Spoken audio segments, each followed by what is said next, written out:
bago kayo manghinayang, ano na rin to, may 10 years. So, syempre kawayan lang din yan. Oh.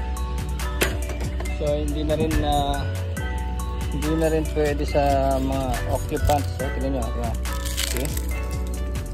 Hindi na rin siya pwedeng lagyan ng tao. Nakakatakot. Mga bisita pa naman, bigla nilang umaakyat. Oh, tapos yung mga ayan, pag yung paa nila, oh, tingnan. Okay? Pagtapak nila dyan, oh. Kaya hindi na rin talaga, oh. Okay?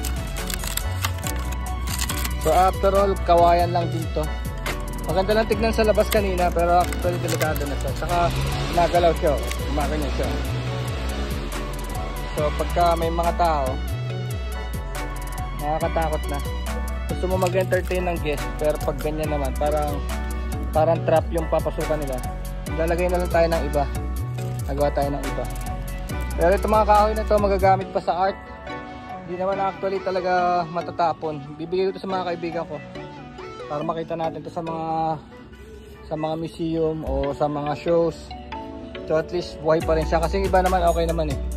Pwede gamitin sa art, oh. Yung iba. Ibang parts, oh. Bibigay ko sa mga kaibigan. Sa Timberks, baka kailangan nyo to. Ibay pa to. Sila Grace. Diba Grace, gumagamit ka ito. Sina Ding Royales.